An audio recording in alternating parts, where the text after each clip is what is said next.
Hello world, my name is Professor David J. Malan. I teach computer science at Harvard, and I'm here today to answer your questions from Twitter. This is Computer Science Support.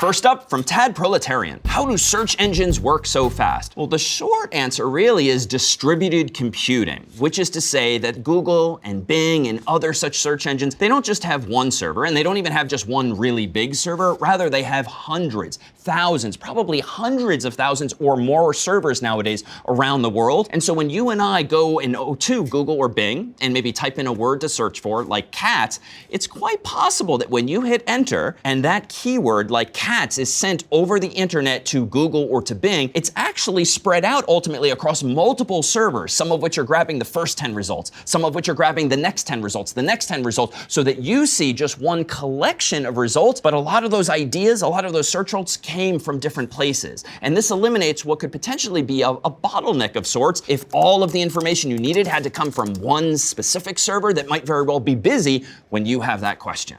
Nick asks, will computer programming jobs be taken over by AI within the next 5 to 10 years? This is such a frequently asked question nowadays, and I don't think the answer will be yes. And I think we've seen evidence of this already, in that early on, when people were creating websites, they were literally writing out code in a language called HTML by hand. But then, of course, software came along, tools like Dreamweaver that you could download on your own computer that would generate some of that same code for you. More recently, though, now you can just sign up for websites like Squarespace and Wix and others, whereby click, click, click, and the website is generated for you. So I dare say, certainly in some domains, that AI is really just an evolution of that trend, and it hasn't put humans out of business as much as it has made you and I much more productive. AI, I think, and the ability soon to be able to program with natural language is just going to enhance what you and I can already do logically, but much more mechanically. And I think, too, it's worth considering that there's just so many bugs or mistakes in software in the world, and there's so many features that humans wish existed in products present and future that our to-do list, so to speak, is way longer than we'll ever have time to finish in our lifetimes. And so I think the prospect of having an artificial intelligence boost our productivity and work alongside us, so to speak, as we try to solve problems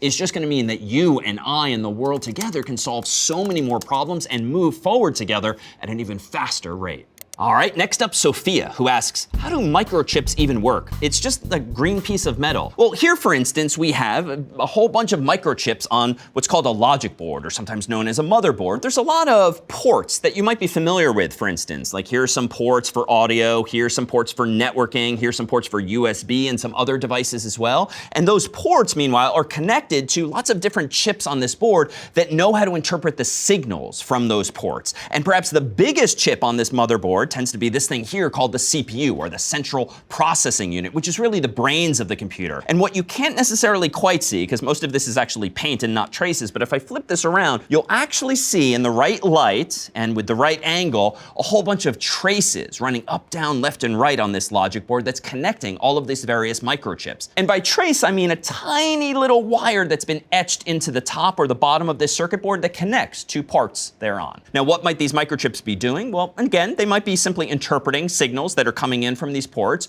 Two, they might be performing mathematical operations, doing something with those signals in order to convert input into output, or they might just be storing information ultimately. In fact, there's all different types of memory on a logic board like this, be it RAM or ROM or the like, and so some of those chips might very well be storing information for as long as the computer's plugged in, or in some cases, depending on the device, even when the power goes off. All right, next, a question from NKHE. So if anyone can learn coding, what do computer scientists do for 4 years in university? Typically in an undergraduate program in computer science or computer engineering or a similar field, someone spends much more time learning about the field itself than about programming specifically. So as such, you might study not only a bit of programming, but also mathematics, certain fundamentals that transcend the particular classes you might have taken in middle school or high school, but that can be used to solve grander real-world problems. You might learn something about networks, how you can send information from point A to point B. You might learn about graphics, how you can display things on the screen or even create interactive animations or the like. You might learn how to leverage certain ideas from mathematics and other fields to implement your very own artificial intelligence nowadays, whereby you use probability and statistics and information more generally to try to predict what an intelligent individual, or in this case computer, might say in response to a question. So computer science itself is a very broad field, field, and programming is really just a tool that you tend to learn along the way. For Maya Shelby,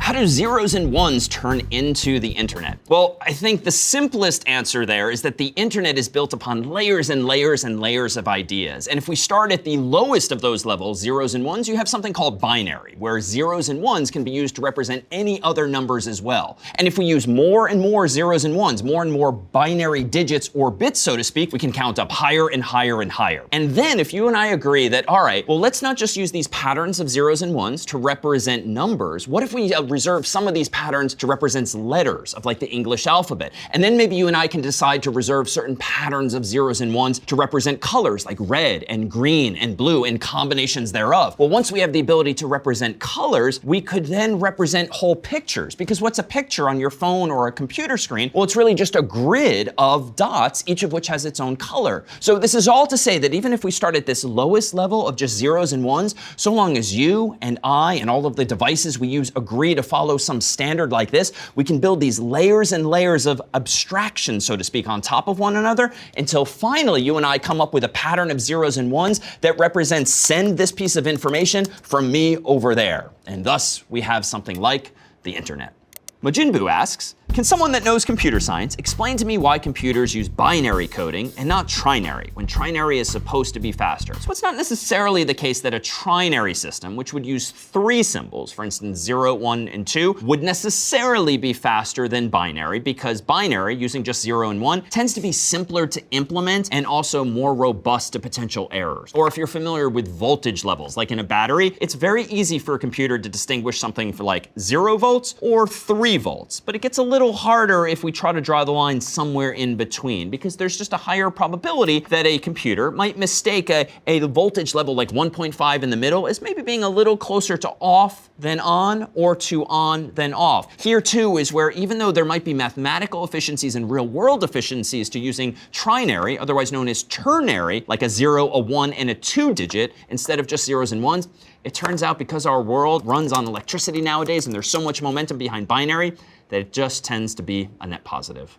Rachel P95 asks, why is every Windows solution, have you tried restarting, and why does that always work? So that's a very heavy-handed solution to what are typically just bugs or mistakes in software, for instance, Windows in this case. Restarting a computer just starts everything from scratch. So all of the computer's short-term memory is lost and everything starts in pristine condition, which is to say that it starts in exactly the way that the programmers at Microsoft intended, without potentially the distractions of the computer being in some weird state or condition that the programmers just didn't anticipate. Maybe you clicked on some buttons in a weird order, maybe you opened a strange file, but maybe you got the computer into a state that just wasn't programmed for properly. Jason Whitmer now asks, what's the best operating system? Well, this is one of these questions in computing we would call a religious question, since it evokes a religious debate as to which might be best. Of course, among the most popular operating systems out there are Windows and Mac OS, but there's also one you might not have heard of, which is called Linux, which is actually very omnipresent in the enterprise world. So many of today's servers actually run Linux. So many of today's desktops or laptops, though, run Windows or Mac OS. Now, that's not to say you couldn't run all of those operating systems in different contexts, and some of us do actually run Linux on our own computers.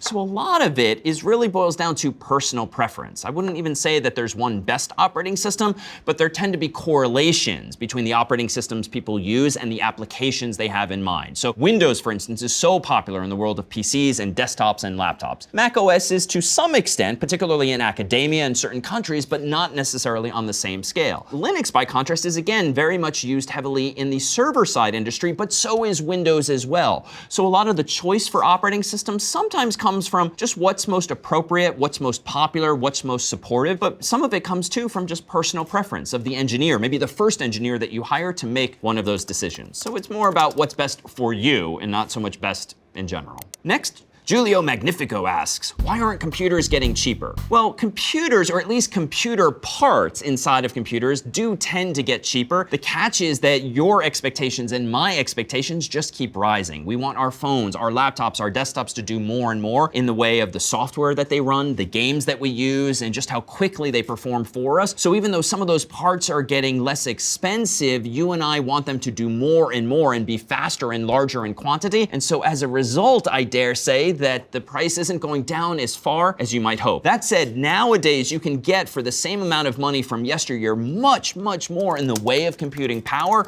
so arguably it's working to our benefit in some cases. Next up, from Darrow Nabila. Can someone explain cloud computing to me like a 5-year-old? Cloud computing is essentially you using someone else's servers that someone is paying to rent, for instance, or timeshare. So this isn't really a new idea or a new technology. Rather, it's a better branding of a technique that's been used for years, not just in the computer world, but in the real world as well, whereby someone like Google or Microsoft or Apple or others nowadays might be able to afford lots and lots and lots of servers and then make those servers available in part to me, to you, and many other customers as well. Hey, I'm Marcus. Hey, Marcus. Well, Marcus asks, how does computer memory work? Think of computer memory as really being driven by a whole bunch of switches that can either be turned on and off.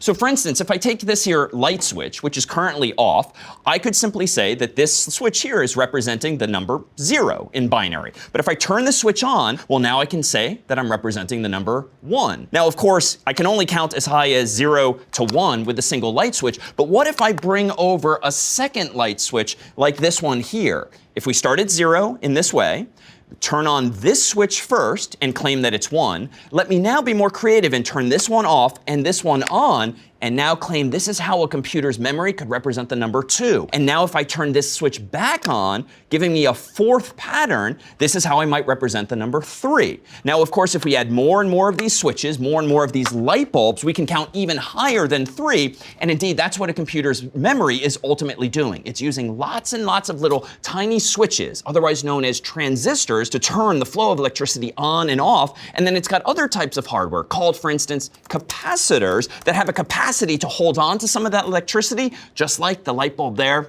being on. All right, next, Donnie asks, how do you explain Web 3 to people? So Web 3, like Web 2 and retrospectively Web 1, are really just buzzwords that describe sort of phases of the internet or the World Wide Web as you and I know it. For instance, back in the day when there was just the World Wide Web, now perhaps referred to as Web version 1, information was largely static. If you were to create a website on the internet, you would type up your code, you would type up your content, you would put it on a server somewhere, and someone could read that information. But it was you, the web developer, or you, the owner of the website, that was creating that content for other people to actually read and consume. In Web 2, the world became much more dynamic in recent years, whereby now websites tend to have databases and they have more sophistication so that a lot of the content in websites today are actually coming from me and from you. So if you think of any social media site, it's not the owners of those sites that are creating most of the content, it's you and me as the users of those same websites.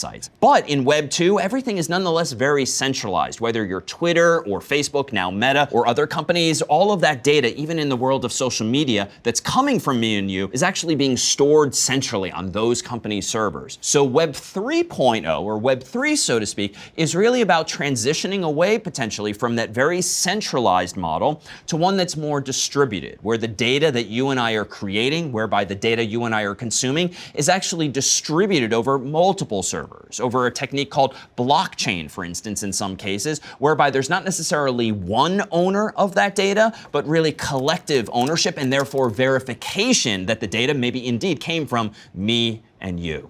Next, a question from Gomo Tigers. Can someone explain to me the difference between firmware and software? Hardware is physical, software is code.